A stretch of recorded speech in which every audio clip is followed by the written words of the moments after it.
2021년 마지막 목요 사경의 시간입니다.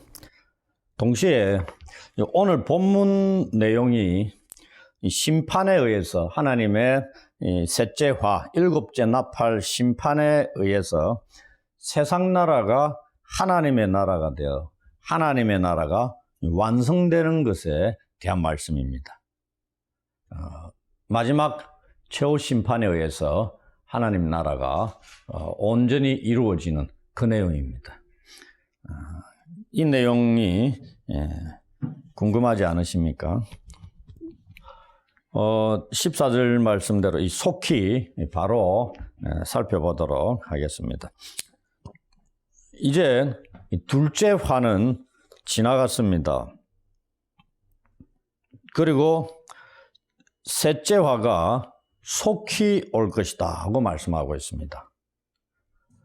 어떤 사람은 이 셋째 화를 일곱째 나팔 재앙으로 볼 수 없다고 주장하기도 합니다.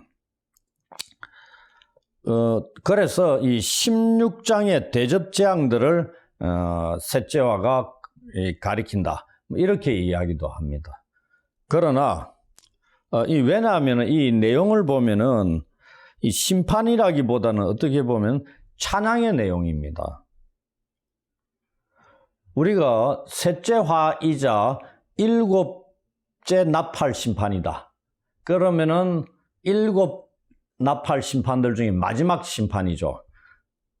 그렇다면은 가장 끔찍하고 완전한 내용을 담고 있지 않겠느냐, 악에 대해서 이래 생각할 수 있습니다.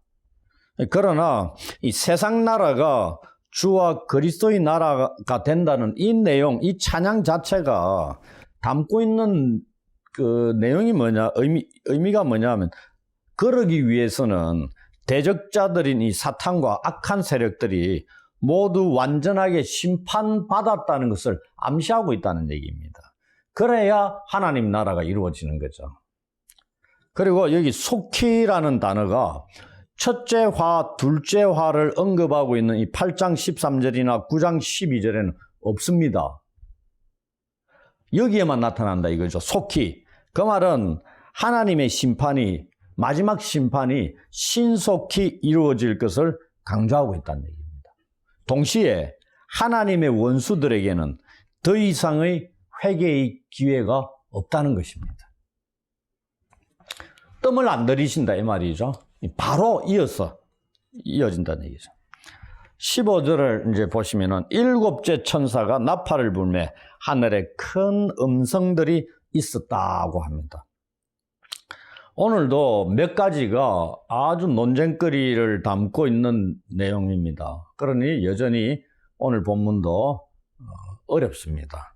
여기 큰 음성들, 누구 음성이겠느냐 이겁니다. 또 누구의 음성이라고 구체적으로 명시가 되어 있지 않습니다. 그럼 우리는 잘 모른다는 얘기죠.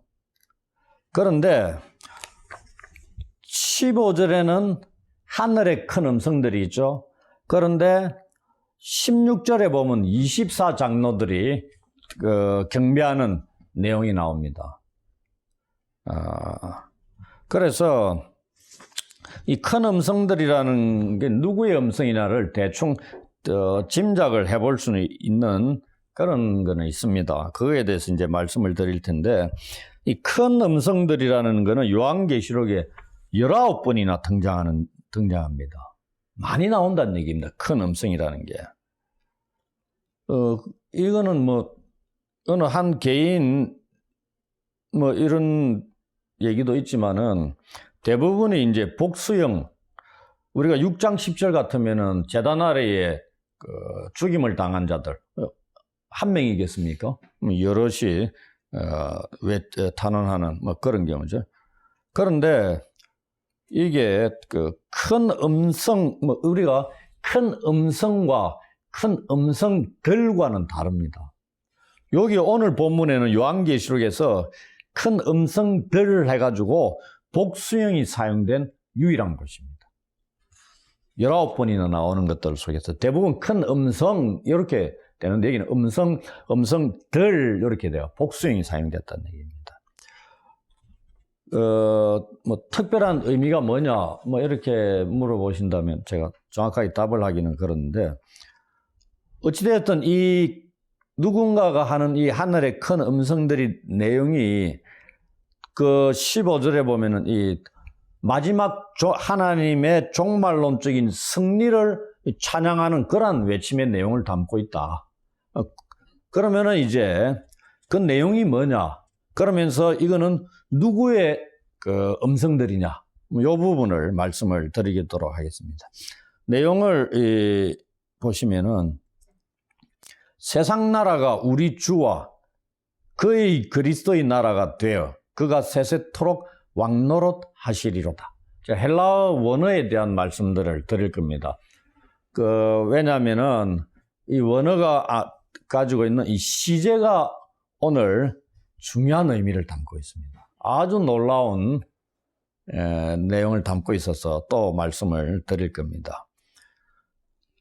여기에 첫 번째, 오늘은 찬양이 2개 나옵니다. 15절과 그 다음에 17절, 18절. 17절, 18절은 24장로가 하는 걸 명확하게 설명하고 있습니다. 오늘 이 15절 이 본문은 내용을 보시면 승리에 대한 찬양입니다. 그리고 이 두 번째 찬송 17절부터 18절은 제일 첫 구절이 뭐죠? 감사하옵나니 여기 나오죠. 이 감사의 내용입니다. 하나는 승리에 대한 찬송이고 두 번째는 감사 찬송입니다. 이것이 마지막 7번째 나팔 심판의 주 내용입니다.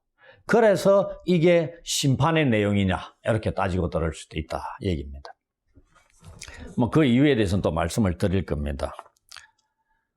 이 내용은 여기에 우리 주와 그의 그리스도의 나라가 되었다. 우리 주는 여기서 일반적으로 우리가 주님 퀴리오스 하면은 부활 승천하시고 하나님 보좌 우편에 앉아 계시는 예수 그리스도를 가리키는데 여기서는 누구겠어요? 하나님을 가리킵니다. 성부 하나님. 왜?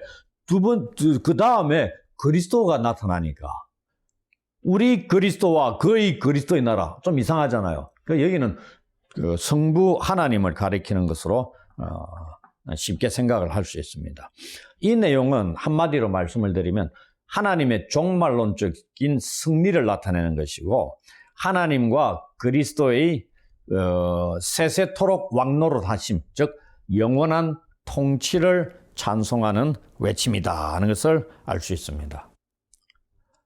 이것은 우리가 마태복음 6장 10절에 우리 예수님께서 제자들에게 가르치신 기도, 우리가 이번 주의 기도, 주기도문이라고 얘기하는 그의 중심 내용, 나라가 임하시오며 이것이 그리스도의 재림으로 성취되는 것을 지금 찬양하고 있다. 그래서 오늘 본문에는 명확하게 언급이 되어 있지 않지만 그리스도의 재림이 또 암시되고 있는 그런 말씀이기도 합니다. 만약에 이 찬양이 그리스도의 재림에 대한 언급이라면은 우리가 성탄절 말씀으로 살펴봤었죠. 초림의 예수님을 이 하늘의 합창대의 찬송으로 시작된 것을 누가복음 2장 13절 14절을 통해서 살펴봤습니다. 목자에게 나타난 천사가 그죠? 떠나고 그 다음에 알려주고 난 뒤에 하늘의 수많은 천사들과 함께 찬양하는 게 2장 13절 14절에 나온 걸 보았습니다. 그런데 재림도 찬송으로 시작되고 있다 하는 것을 오늘 15절을 통해서 우리가 확인을 하게 되는 겁니다. 그 다음에 그러면은 이 음성이 누구의 음성이냐? 학자들마다 다양합니다. 어떤 자는 이게 지금 어디에서 일어나냐면 하늘에서 일어나는 거다. 그거는 명확한 거죠. 그래서 하늘에 존재하는 하나님의 백성들과 그 다음에 피조물과 하늘의 천사들을 포함한 모든 구성원들이다. 왜? 복수로 또 음성들 복수로 되어 있는 유일한 곳이고 이게 한둘이 해가 되는 게 아니다. 뭐 이렇게 보기도 하고요. 또 어떤 자는 불특정 다수의 청군에 하는 소리다. 이렇게 보기도 하고, 또 어떤 자는 내생물과 하늘의 천사들의 대합창으로 본다. 이거 하기도 하고.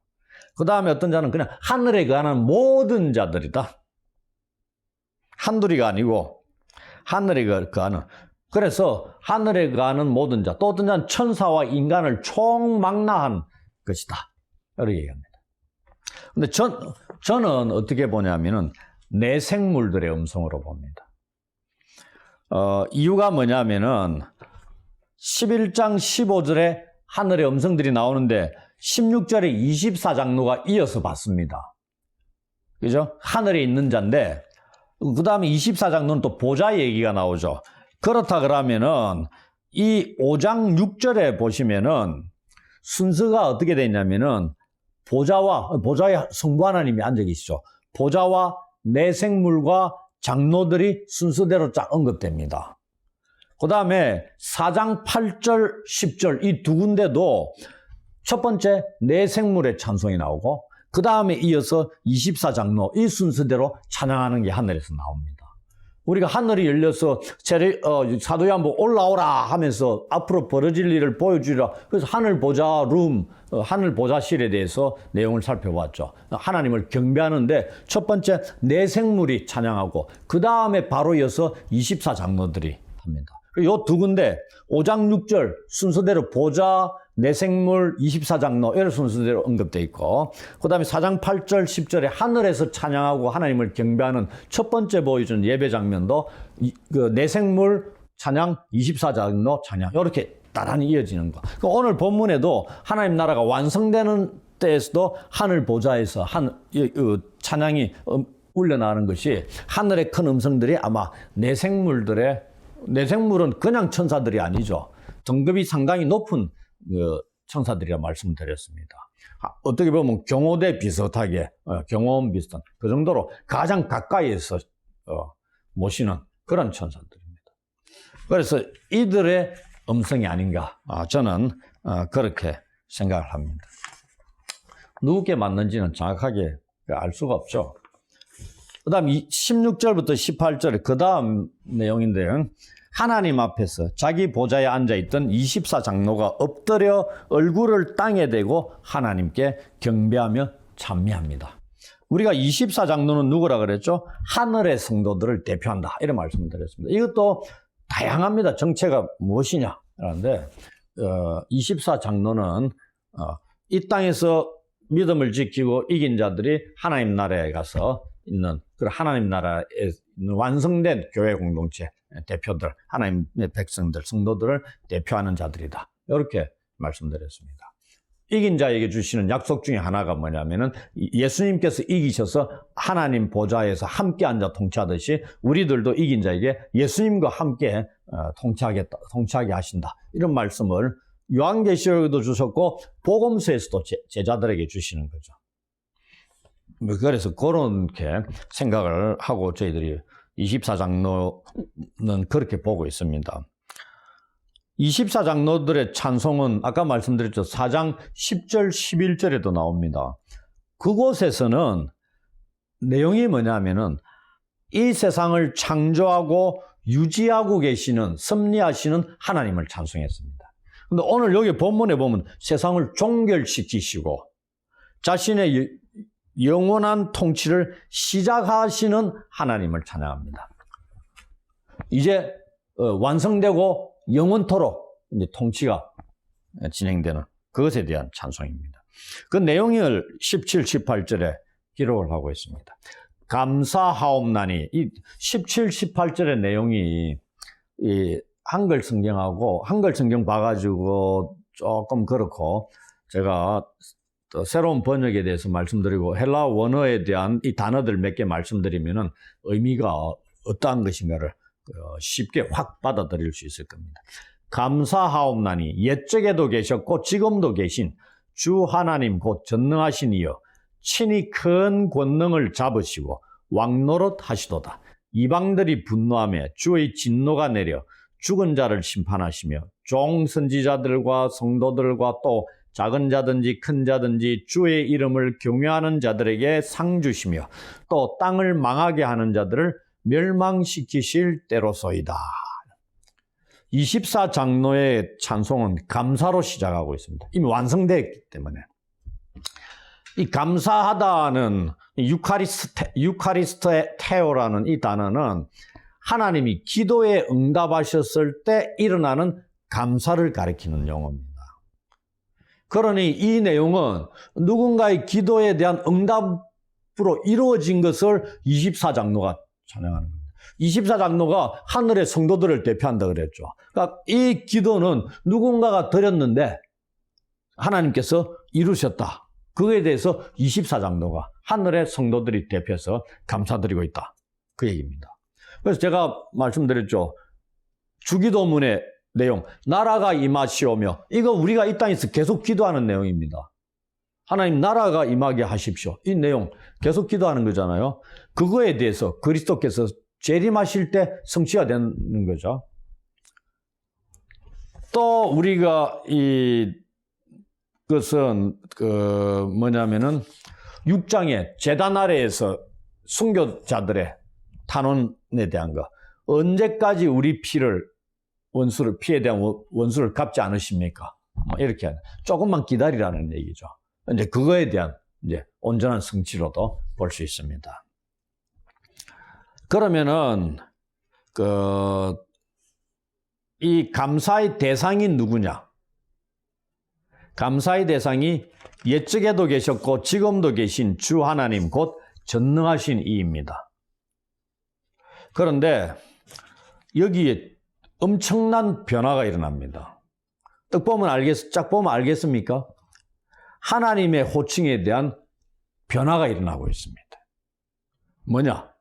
옛적에도 계셨고 지금도 계신이라는 구절입니다. 뭐가 안 빠졌습니까? 이 칭호는 1장 4절, 1장 8절, 4장 8절에도 이미 나왔습니다. 뭐냐? 이제도 계시고 전에도 계셨고 그 다음 장차 오실리 이게 있습니다. 1장 8절에 조금 바뀝니다. 이제도 있고 전에도 있었고 장차 올자. 그럼 4장 8절에는 순서가 또 바뀝니다. 전에도 계셨고 이제도 계시고 장차 오실리. 이 하나님에 대한 삼중 호칭인데 늘 이렇게 나왔는데 오늘은 마지막이 빠졌습니다.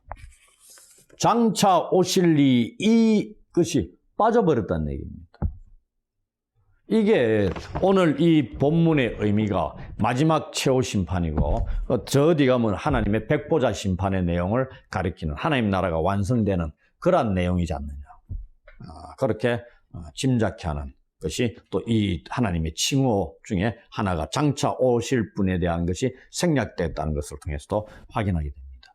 이 삼중 호칭이 뭘 의미하냐? 역사의 주권자가 되시는 여호와 하나님, 성부 하나님에 대한 것을 알려주고 있는 겁니다. 이 온 우주 만물의 창조자가 되시고 주인이 되심으로써 그 하나님께서 통치하시는 것이고 그 다음에 이 전능하신 이다 하나님의 그것을 다 운행케 하실 수 있는 하나님의 전능하심을 나타내는 거죠. 우주 만물을 창조하시는 분이기 때문에 주가 되시는 거고 그 다음에 전능하신 분이시기 때문에 구원 사역을 완성하시고 세상 나라를 하나님의 나라가 되게 하시는 겁니다. 그러면 왜 장차 오실 리가 빠졌느냐? 이유가 무엇입니까? 이렇게 궁금하죠. 지금 이 본문이 완성에 대한 부분을 말씀드린다 그랬죠. 그래서 더 이상의 미래가 없는 겁니다. 이 놀라운 게 지금 2000년 전에 밤모섬에서 사도 요한이 환상을 본 내용입니다. 그러면서 환상 본 내용 중에 이 내용이 나오는데 이 내용이 어떤 내용이라고요? 완성의 내용입니다. 언제 완성이 될지는 모르죠. 모르는데 사도 요한이 완성된 내용을 지금 본 겁니다. 그러면서 기록을 하고 있는 겁니다. 그러니 그 완성된 시점으로 딱 돌아가면은 장차 오실이라고 찬양할 이유가 있다 없다? 없는 거죠. 와 계시는데 뭘 장차 오신다고 얘기해. 근데 여기서는 1장 4절, 8절, 4장 8절 그 단계에서는 여전히 오실 분으로 기다리고 있는 거죠. 그 말은 그때 말씀들이 주어질 때는 끝이 오지 않았다는 얘기고요. 여기는 끝이 왔다는 얘기입니다. 그것을 우리한테 알려주고 있는 겁니다. 그러면서 이제는 영원한 통치가 시작이 된 겁니다. 영원의 시간대로 들어갑니다. 그래서 이미 종말에 이르렀다는 얘기죠. 하나님의 나라가 도래했다는 얘기입니다. 이러한 놀라운 진리가 주어지는 이유가 무엇입니까? 그것은 이 전능하신 이이신 하나님께서 친히 큰 권능을 잡으시고 왕노릇 하시기 때문입니다. 이 전능하신 하나님, 구약적인 용어로 만군의 주 여호와 하나님, 이 얘기입니다. 딱 이 칭호만 들어도 얼마나 영화로운 이름인지 아마 충분히 우리가 구약 성경을 통해서 많이 확인을 하게 된 거죠. 이 사실 안에는 하나님께서 주권적인 권능으로 모든 악한 반대 세력들을 완전히 축출하셨고 악의 세력과 그 추종자들에 대한 최후의 심판 그리고 하나님의 최후의 나라를 세우셨다는 것이 다 포함되고 있습니다. 그 얘기거든요. 그러면서 이 17절에서 마지막 또 하나 더 언어적인 측면에서 말씀을 드리자면은 왕노릇 하시도다 이 용어입니다. 이 왕노릇 하시도다 이렇게 번역해 놓으니까 이게 왕노릇 하고 계신다, 하실 것이다, 왕노릇 하셨다 뭘 의미하겠습니까? 우리말로. 시제가. 왕노릇 하고 계신다, 현재. 왕노릇 하실 것이다, 미래. 왕노릇 하셨다, 과거.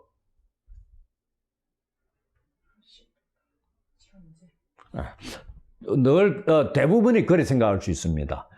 과거로는 생각 안 하겠죠. 그런데 헬라어에 이 왕노릇 하시도다, 왕국하면 바실레이아, 이 나라 이런 건데 이 왕노릇 하시도다는 거는 에바실류사스라는 건데 이게 뭐냐면은 헬라어에 있는 그 미래적 부정과거 혹은 예변적 부정과거 이 시제입니다. 예변적 부정과거 이 단어가 어렵잖아요. 이게 뭐냐면은 사도 요한이 요한계시록 환상을 받아가 기록할 시점에는 미래의 사실이죠. 그런데 요 본문에 딱 돌아와가 이게 완성된 시점에서 보면은 다스리기 시작하신다는 현재로 진행되는 겁니다. 그런데 이걸 시작하셨다는 얘기죠. 시작하셨다. 그게 뭐냐면 부정과거입니다. 그래서 이거는 그 미래적 부정과거 혹은 예변적 부정과거 이런 의미는 뭐냐면은 과거입니다. 그러니 이걸 번역을 어떻게 한다? 왕노릇 하시도다가 아니고 왕노릇 하셨다로 번역합니다. 놀라운 거 아닙니까? 단어가.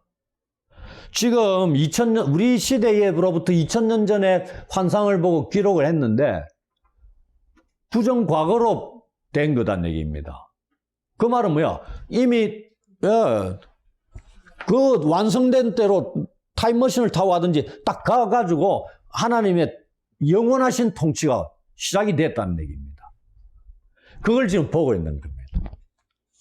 이 용어가 그런 용어입니다. 오늘 그 다음에 18절에도 또 도움을 필요로 하는 내용들이 좀 나오는데요.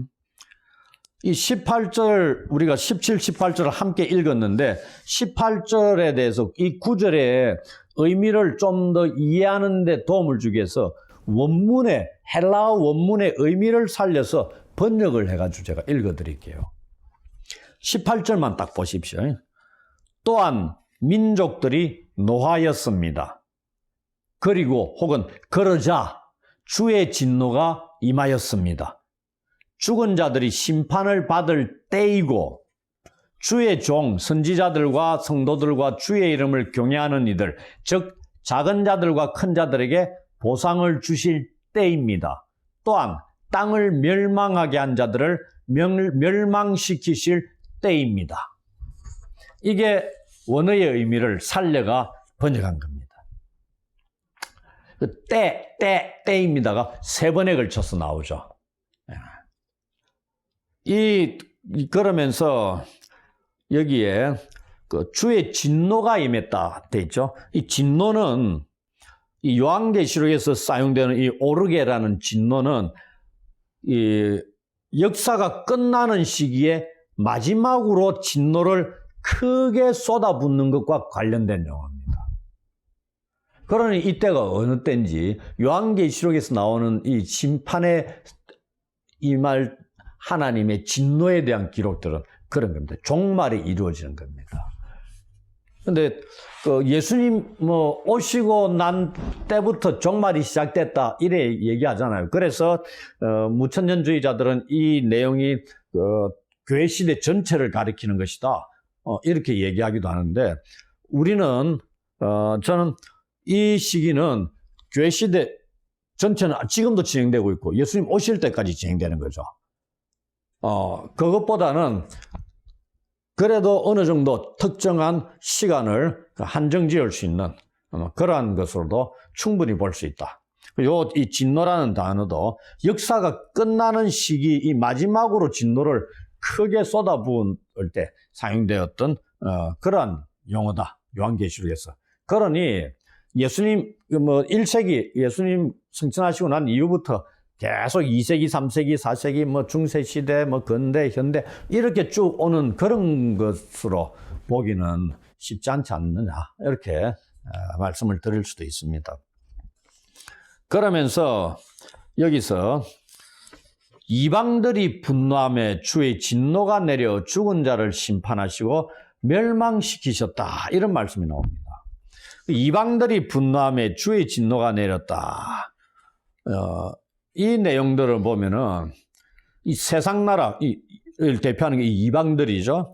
이 세상 나라를 이 주의 진노, 하나님께서 진노, 심판의 진노를 내려가 이 죽은 자들을 심판하심으로 세상의 나라를 그리스도의 나라로 회복시키셨다. 이런 내용입니다. 그리고 세상 나라 속에서 이 마귀와 그 추종 세력들, 그리고 하나님과 그의 기름 부음 받은 자, 그리스도를 대적하는 자들과의 이 메시아의 전쟁에서 메시아께서 승리하셨다는 이 결과를 나타내는 말씀으로 예수께서 사역을 이렇게 하셨다는 것을 알려주는 그런 말씀입니다. 요한계시록에 나타난 어린 양 대신 일찍 죽임을 당하신 어린 양 대신 예수님의 역할이 뭐냐면은 이거는 본문에서도 나오죠. 세상의 나라를 그리스도의 나라로 회복시키는 일입니다. 하나님의 나라를 완성하는 일이죠. 그것을 뭘로? 메시아의 전쟁으로 이루신다 이 얘기입니다. 그리고 제가 요한계시록엔 출애굽 모티브가 많이 나타난다 그랬죠. 재앙들 보면은 출애굽 때 나타났던 재앙들과 유사한 재앙들이 막 나타납니다. 그래서 종말에 출애굽의 역사. 우리가 복음서 중에도 우리가 이제 마가복음을 아이들하고 하는데 마가복음에서도 출애굽 모티브로 마가복음을 해석하는 신학자도 있습니다. 마가복음의 출애굽에 관한 것들이 많이 나타난다 얘기죠.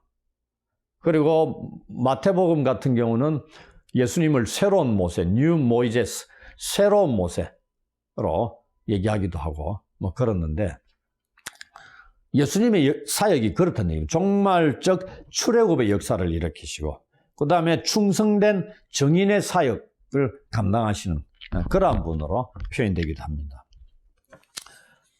여기에서 또 하나 죽은 자들이 누구냐?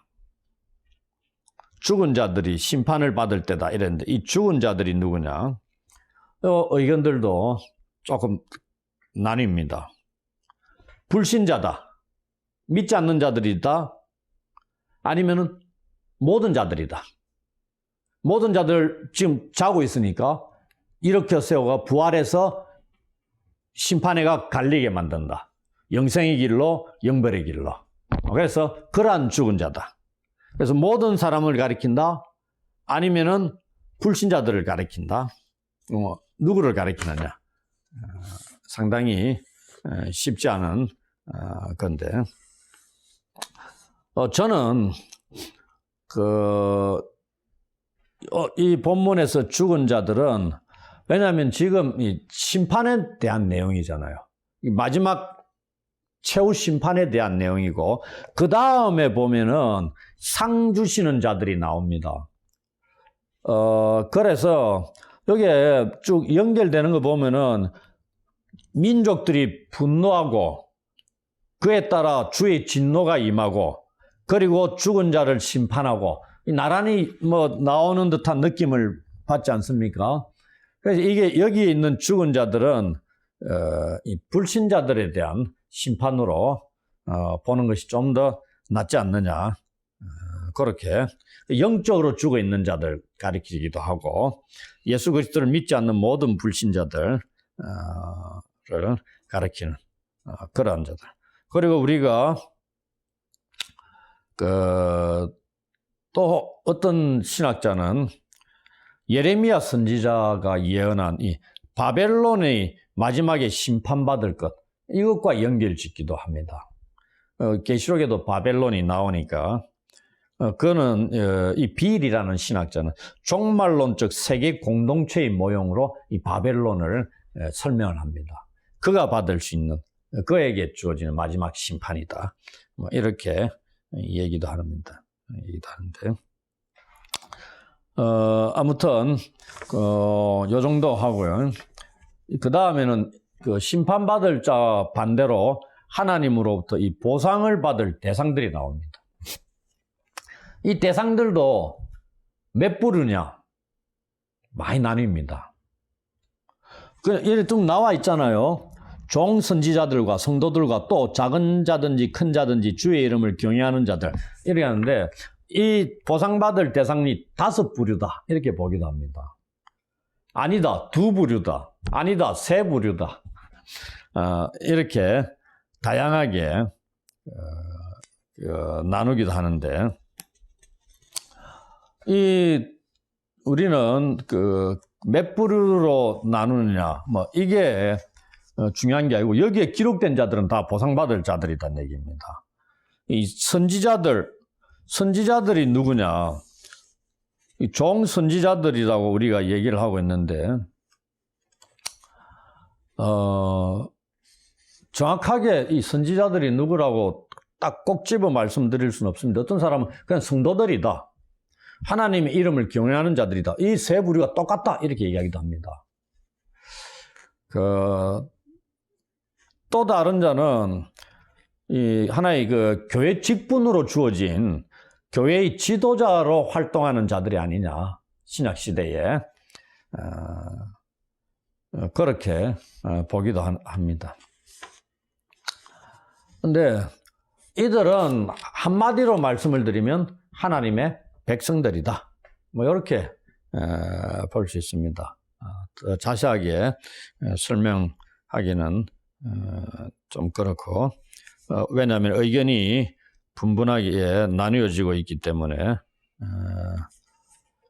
문제는 이들에게 주어지는 보상이 무엇이냐 하는 겁니다. 그런데 보상이 나와 있습니까? 안 나와 있죠. 그런데 우리는 이 보상이 무엇인가를 충분히 짐작할 수 있습니다. 이미 2장 3장에 소아시아 7교회에 주시는 말씀 가운데 이기는 자에게 주시는 약속의 말씀들 7가지를 다 살펴보았습니다. 그 내용에서 찾아볼 수 있지 않느냐, 그래서 말씀을 드릴 수 있습니다. 하나님의 낙원에 있는 생명나무의 열매를 주어 먹게 하시는 것, 둘째 사망의 해를 받지 않게 하시고 감추었던 만나와 흰돌을 주시고 만국을 다스리는 권세와 새벽별을 주시고 흰옷을 입고 이름에 생명책이 이름이 기록되고 하나님의 성전의 기둥이 되게 하시고 하나님의 이름과 새 예루살렘의 이름과 예수님의 새 이름을 기록해 주시고 예수님의 보좌에 함께 해 주시는, 이러한 것들이 다 이 보상에 포함되지 않느냐, 그렇게 저는 생각을 합니다. 그리고 6장 9절로 11절에 제단 아래 선교자들의 성도들의 간청이 온전하게 성취가 되고 있는 것을 보게 되는 겁니다. 그리고 18장 24절부터 19장 5절에 하늘에서의 허다한 무리의 찬양을 통해서도 확인할 수 있습니다. 이들이 찬양하는 이유가 뭐냐면 하나님께서 땅을 더럽게 한 큰 음녀, 즉 바벨론을 심판하사 자기 종들의 피를 그 음녀의 손에 갚으셨기 때문이다 하는 것입니다. 보상이 됐다는 얘기입니다. 그러면서 이 심판하고 상 주고 멸하는 일은 언제 일어납니까? 최후 심판 때 일어나는 겁니다. 매번 상 주고 심판하고 또 그러다가 또 상 또 주고 이게 아니고 성경에서는 예수님도 말씀하시잖아요. 그 달란트 비유도 그렇고 그 다음에 양과 염소 비유도 마태복음 25장에 나오죠. 그래서 이러한 일은 최후 심판 때 일어나는 거기 때문에 일곱째 나팔 재앙이라는 것은 하나님의 나라가 완성되고 최후 심판이 집행되는 이 마지막 종말의 때를 가리킨다고 말씀을 드릴 수 있다 이것입니다. 16장 보시면은 일곱 대접 재앙이 또 나옵니다. 아니 뭐 끝났다고 해놔놓고 왜 16장 일곱 대접 심판이 또 나오느냐 이렇게 얘기할 수 있겠지만은 우리가 일곱인, 일곱 나팔, 일곱 대접 심판이 연대기적으로 순서대로 차례차례 나오는 게 아니다 말씀드렸습니다. 동일한 일곱 가지 심판을 점진적으로 좀 더 구체화시키고 좀 더 강화시켜 가면서 보여주고 있는 그러한 사건을 기록하는 것이다. 이런 말씀을 드렸습니다. 일곱인 따로 심판이 딱 끝나고 또 다른 시기에 일곱 나팔이 또 일어나고 그다음 여기 끝나고 난 뒤에 또 새로운 일곱 전혀 다른 시기에 일곱 대접이 이래 일어나면은 오늘 이 본문의 내용을 마지막 때 종말의 최후 심판으로 보기가 어렵죠, 당연히. 그런 겁니다. 그 다음에 세 번째가 이 땅을 망하게 하는 자들이 나옵니다. 땅을 망하게 하는 자들이 또한 누구냐? 얘기입니다. 이들이 누군가에 대해서는 저는 그 다음에 나오는 12장 12절 참고하시면은 이들은 마귀와 그를 추종하는 악한 세력들로 볼 수 있습니다. 이들은 요한 당시에는 신자들을 괴롭힌 로마 세력이었죠. 그 다음에 유대인들이었죠. 그게 제한시킬 수 있죠. 그 시대에는 그러니까. 근데 그리스도의 재림 전에 살아가지고 우리 시대, 지금 2000년대 살아가는 우리 시대는 이 하나님을 대적하는 자들에게 이 제한되는 그런 개념이 아니고 하나님과 하나님의 백성에게 이 대적하는 모든 세력들과 인간들을 총칭하는 것으로 볼 수 있지 않느냐. 그렇게 말씀을 드릴 수 있습니다. 이들은 요한계시록 전체를 보시면 사탄, 바다에서 올라오는 적그리스도, 짐승, 그 다음에 땅에서 올라오는 짐승인 거짓 선지자, 그 다음에 하나님을 적대하는 세상을 대표하는 바벨론, 이들을 다 포괄하는 자들로 볼 수 있습니다. 그러면서 제가 새로운 번역을 말씀드릴 때 이 때가 세 번 나온다 그랬죠. 그래서 이 때라는 것, 이 헬라어 원어는 잘 아는 카이로스입니다. 이거는 뭐냐면 요한계시록에 한 5번 정도 나오는데 요한계시록에서는 종말론적인 시간입니다. 악을 행하는 사람들에 대한 하나님의 심판과 의를 위하여 사는 사람들에 대한 하나님의 구원에 대한 의식이 가득 차 있는 시기를 가리킵니다. 그리고 이 때라는 게 이 18절에 세 개의 부정과거, 부정사가 여기에 연결되고 있습니다. 그래서 제가 번역회가 읽어드린 건 다 그렇게 번역을 했습니다. 첫째는 죽은 자가 심판받을 때 이렇게 되어 있습니다. 두 번째는 성도들에게 상이 주어질 때. 셋째는 땅을 망하게 하는 자들이 멸망할 때 이렇게 얘기해요. 여러 번역을 하면 명확하다는 얘기입니다. 그걸 참고로 보시면 도움이 되겠습니다. 이제 19절 마지막 구절입니다. 24장로들의 찬양이 끝나자 하늘에 있는 하나님의 성전이 열리고 있습니다.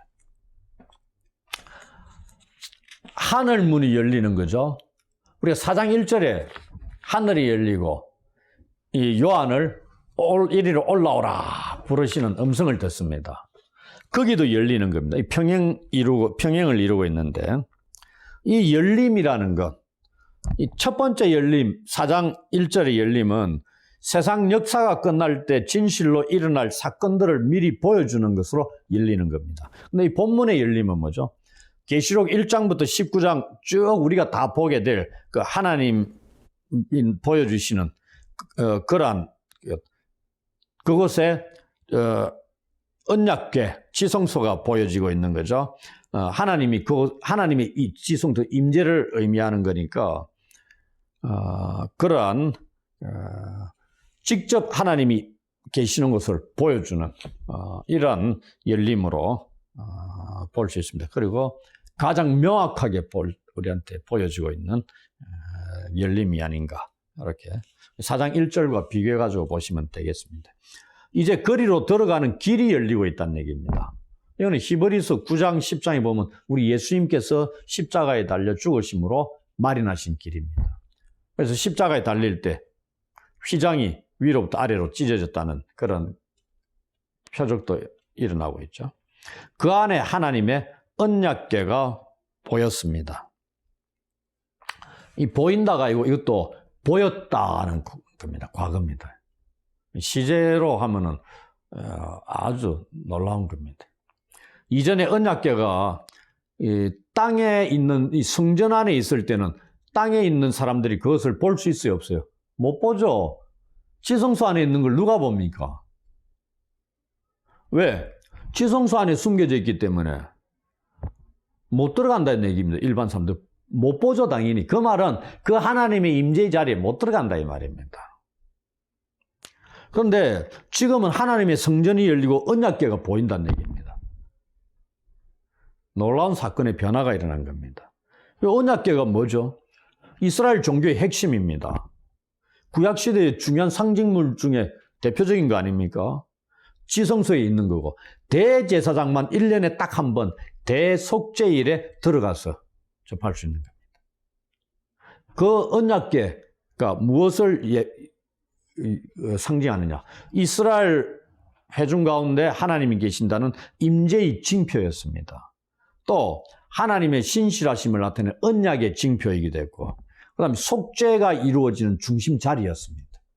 모든 백성들의 죄를 용서하는 게 그 대속죄일에 거기서 들어가는 피뿌림이 일어나는 거죠. 그걸 예수님이 십자가에서 피 흘리심으로 완성하신 거죠. 이루신 것, 그겁니다. 예수님께서 십자가에 죽으실 때 지성소 휘장이 위로부터 아래로 둘로 찢어져 하나님께 들어갈 수 있는 새로운 길이 열렸다는 걸 보여주고 있다 말씀을 드렸죠. 이제 그것이 예수님의 재림으로 인해서 하나님의 백성들에게 열리고 있다는 것입니다. 그래서 하나님의 임재가 완벽하게 회복이 되고 있고 약속이 온전하게 성취가 되고 있고 하나님의 나라가 완성되고 있다는 걸 보여주고 있습니다. 그러면서 마지막 구절에 번개와 음성들과 우레와 지진과 큰 우박이 있었다고 되어 있습니다. 이것 또한 하나님의 임재를 나타내는 또 다른 표현입니다. 이거는 이제 일시적입니까? No. 15절에 보면 세세토록 영원히 계속될 것이다. 왜? 마지막이 이미 왔기 때문에. 그 얘기입니다. 우리는 6장 9절부터 11절에서 하나님의 말씀과 그들이 가진 증거로 말미암아 죽임을 당한 자들이 심판을 통해 자신들의 피를 갚아달라는 이 성도들의 간청하는 걸 살펴봤습니다. 그것이 오늘 11장 15절부터 19절에 온전하게 성취되고 이루어지고 있음을 이제 확인을 했습니다. 하나님의 나라가 완성될 때 악은 멸망합니다. 하나님의 백성들은 보상을 받습니다. 이 보상의 본질이 무엇이라고 그랬죠? 단순히 그동안 우리를 이 세상에서 괴롭혔던 박해자들과 악의 멸망을 보고 기뻐하는 것이냐? 아니다는 얘기입니다. 우리의 보상의 본질이라는 것은 2장, 3장에 소아시아 7교회에 주시는 그 말씀 가운데 이기는 자에게 주시는 약속의 말씀들의 내용일 겁니다. 단순히 원수들이 멸망하는 것 이것으로 기뻐하는 게 아니고 예수님도 말씀하셨잖아요. 둘씩 파송해가 보낼 때 돌아와가지고 보고하니까 막 그 병자들이 낫고 귀신들이 쫓겨나고 이런 예수님이 하늘에서 떨어진 사단이 떨어지는 걸 봤다. 근데 그걸로 기뻐하는 게 아니고 너희의 이름이 하늘에 기록되는 거예요. 그걸 기뻐하라는 거 얘기하잖아요. 그래서 그런 내용입니다. 단지 우리의 원수들이 멸망당하는 걸 기뻐하는 게 아니고 그게 보상의 본질이 아니고 이기는 자에게 주시는 계시록에 약속된 그 약속의 말씀들이 보상의 본질이다 이 말입니다.